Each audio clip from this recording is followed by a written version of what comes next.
Hey everyone, Skinny here, and today I'm going to be highlighting a build for you that I think you're going to be seeing a lot in the upcoming future. As most of you know, Eruption is getting nerfed with the new chapter because, let's be honest, nobody's a big fan of the Eruption Colorbrand Overcharge meta, and they have essentially completely assassinated the perk. It now only does 10% of the current progress, not total, so if the gen's got no progress, it's going to do nothing anyway. And instead of causing incapped, it's going to give you an aura reveal and a screen bubble reveal. So it's sort of more of a hybrid info slowdown perk, kind of like old pain res, except it's got absolutely no regression, so it's essentially worthless for all the setup you have to do. However, I have come up with what I think is going to become the new meta build that you're going to see every killer start running within a few weeks, and I also predict, as you can see from this tweet that I put out, that this build will last about till the mid-chapter of the anniversary chapter, where they will then swiftly nerf Pain Resonance by making it no longer a Scream effect perk. But, yeah, in terms of what this build is, again, as mentioned in the tweet, it is essentially Pain Resonance, Fearmonger, and Deadman's, and then I also think most people will throw Agitation on with this just to guarantee the Pain Res hooks, but I personally don't, just because I would rather have perks that synergize with the killers I played, rather than Agitation.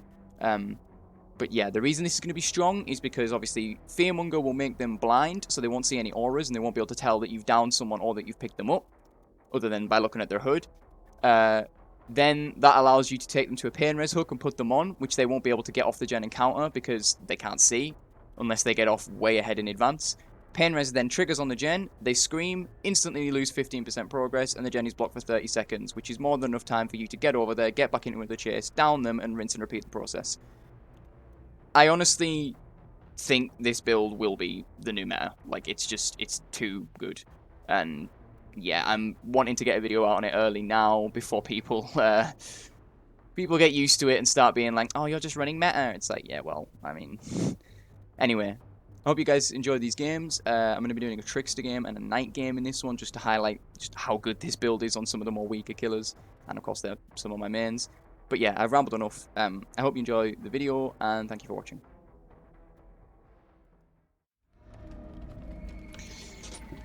Disturb ward. Alright.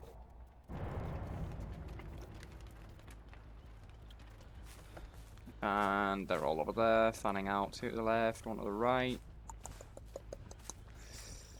Left is closer for me. One of them's got sprint burst, I think, because they're only walking.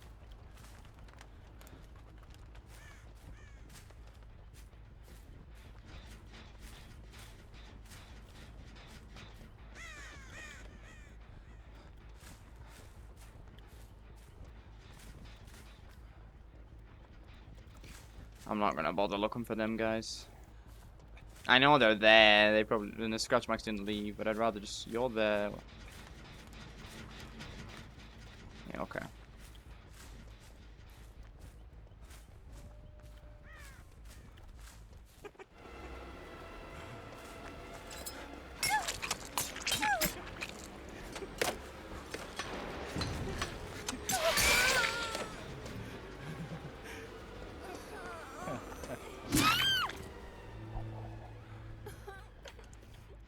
Before we go and bother the rest, right, there's a Pain Res hook right there, and right there. Oh, it's perfect. Right between me.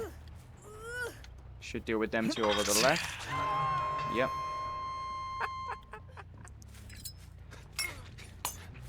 And his exhaustion perk is apparently very important to him. Because he's walking for it.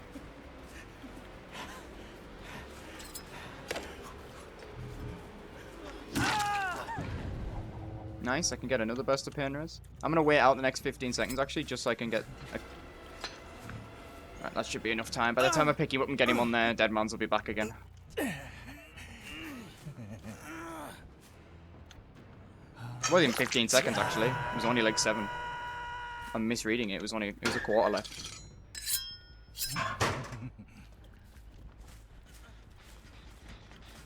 We hit this one this time.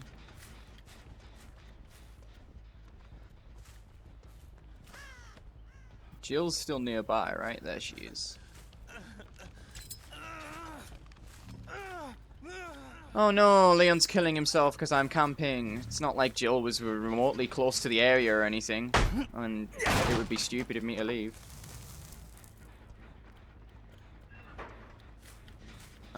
Is she actually in there, or is that thing?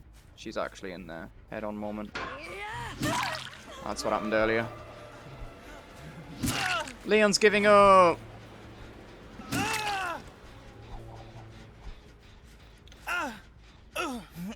Don't worry, Leon. I'm only slightly ahead of the meta.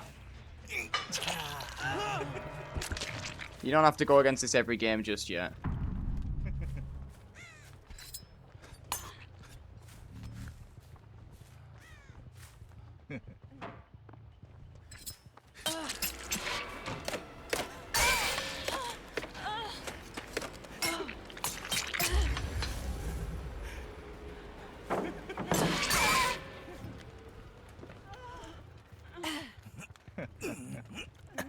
Well.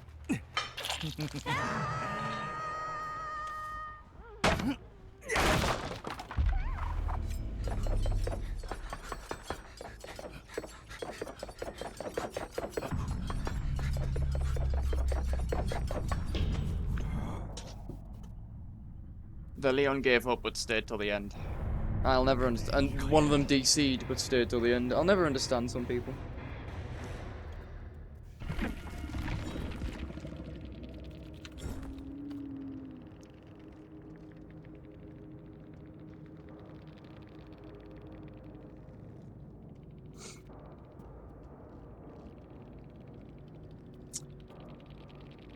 Well, there's not really much else I can say about that. Okay. So they sent us to RVD. So, let's see how this goes. I'm half expecting them to give up in DC within very quickly, because they see it's a knight, and then they see it's this build. Which just isn't fun to go against, but...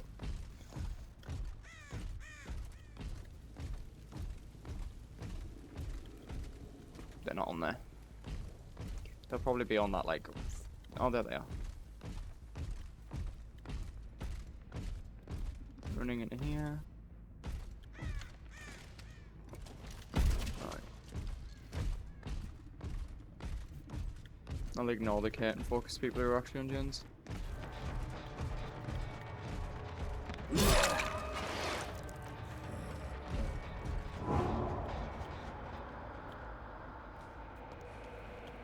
I heard the bill.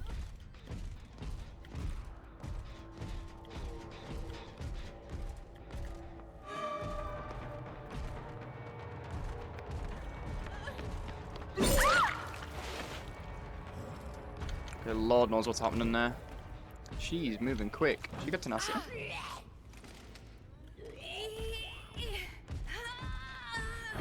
I would imagine most people, when this build does become meta, would sub out the force slot for agitation.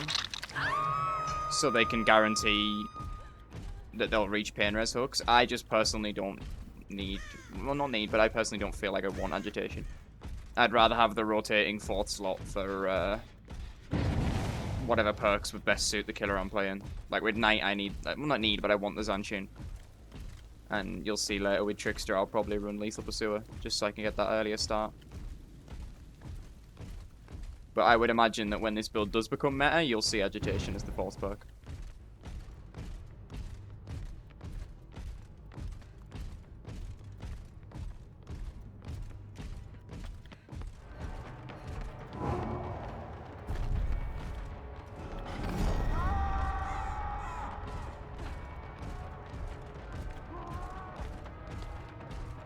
He won't get the hit. He's stuck. That one vault there makes them get stuck so often.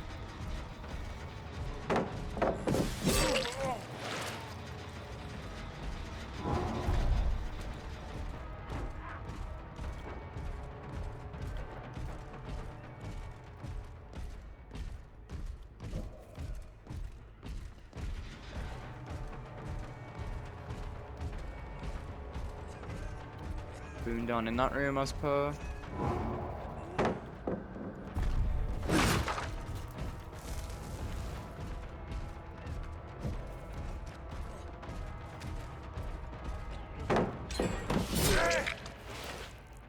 This build's not very good.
That hit was very, very, like, close. That shouldn't really have hit. We're being fair. Don't count pallets against the knight. If you can see I've got Carnifex, don't count pallets. I'll take it at this pain res hook so I can get another charge of that off.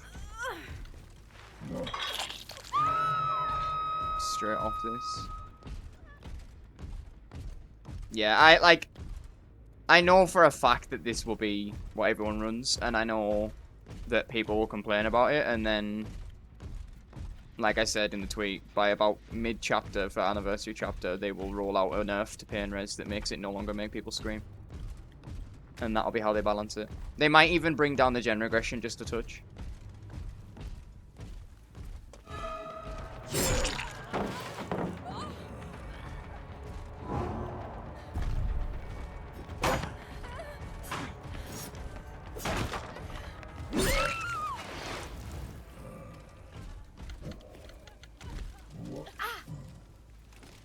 I'm not really using my guards how I intend to normally use them this game.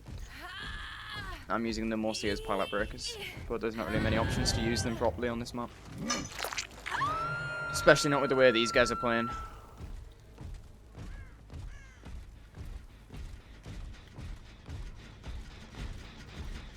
The downside to this build is when you come across a gen like that they've let go of, you can't kick it.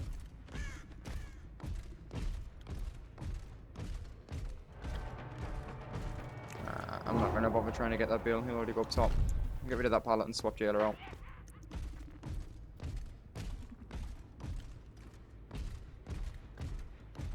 I can get rid of this one myself. Hold on to Carnifex for later.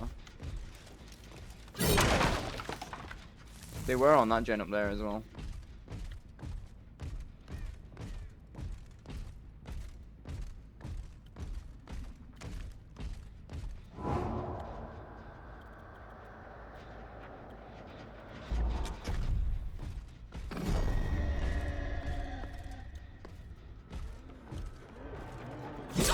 I'm not waiting it out.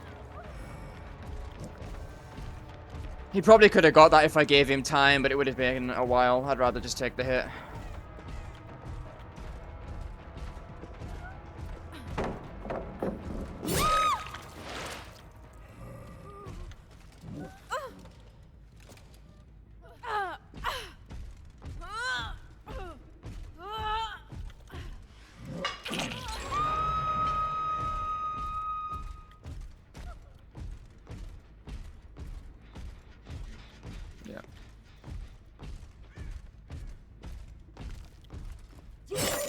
They're probably out there.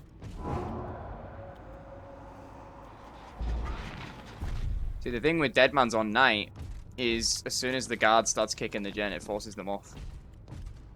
Which then triggers Deadman's, but the guard will still kick it as far as I'm aware. So you'll still take 5% and force them off for 3 seconds. And then block it for 30.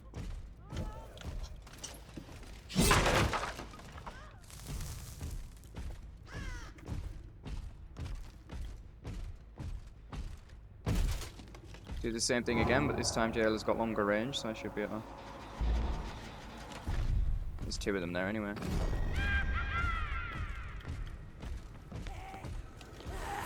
Jailer gets that because she double back. No, she's gonna get the banner if I let her. He'll take 5%, we move on.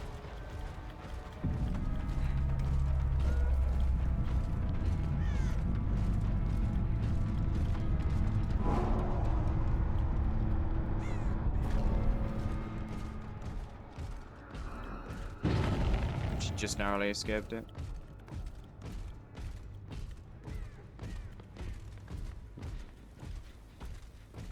Michaela's back on it.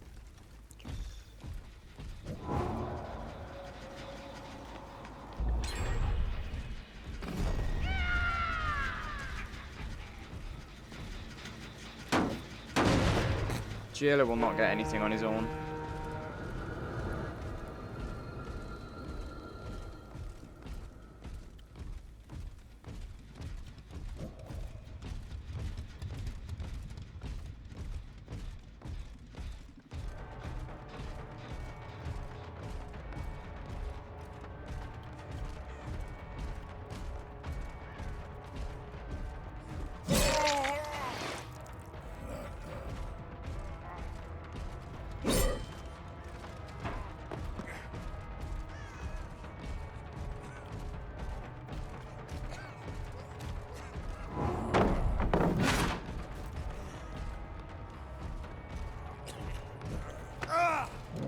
Do I have a Scourge hook I can walk him to? No, we'll just do this then. That one's there, but it'll be a bit of time.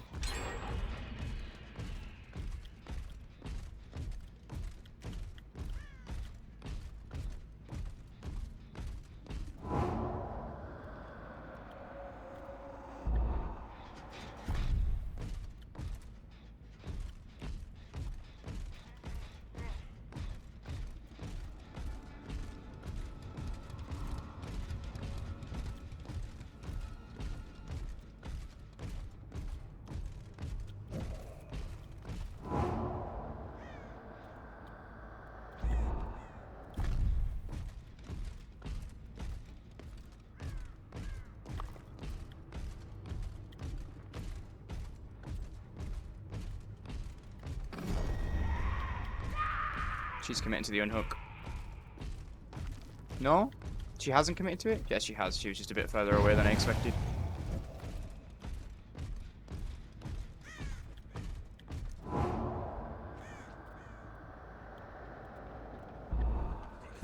See, that's something people always, like, complain about. They say, like, oh, don't put your guards down near hooks because they despawn if they start unhooking.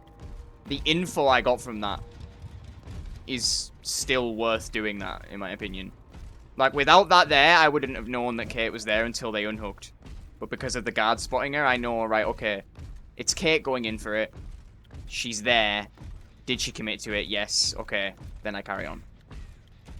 All that info from the guard. Yeah, he doesn't get the hit and he despawns. I don't really care. I still know exactly where she is and what she's doing. And take, for example, if she was the one who's dead on hook and I needed to find her.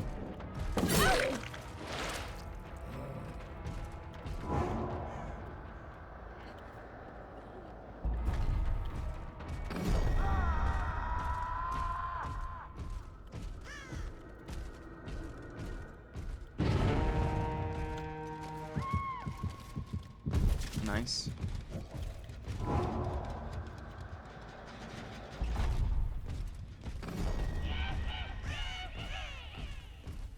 There's a Scourge hook here, which I can...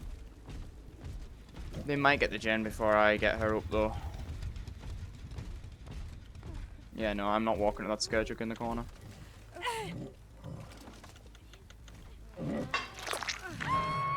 And I think I took the long way around to get in... Yeah, I took the long way around to pick her up.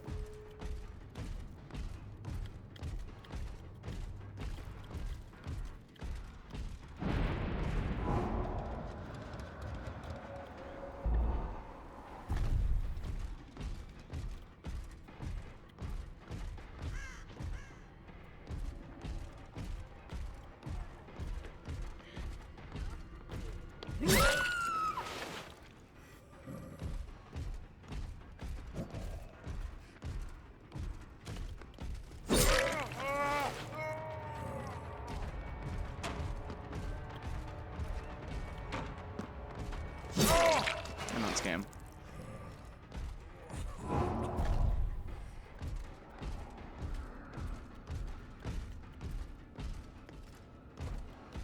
Okay, let's pick herself up.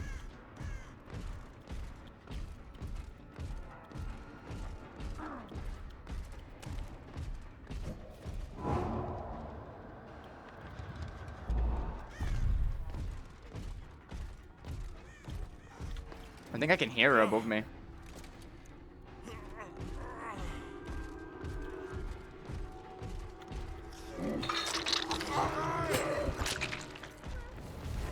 I can hear her above me.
Sorry if I'm being particularly quiet.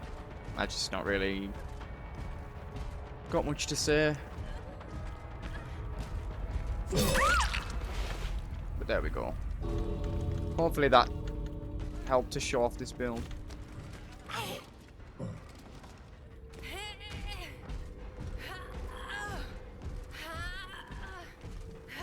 Like I say, I feel like agitation will be the perk that everyone runs in their last slot for this. I just like to have the rotating slot for whatever's there for better synergy on whatever killer I'm playing.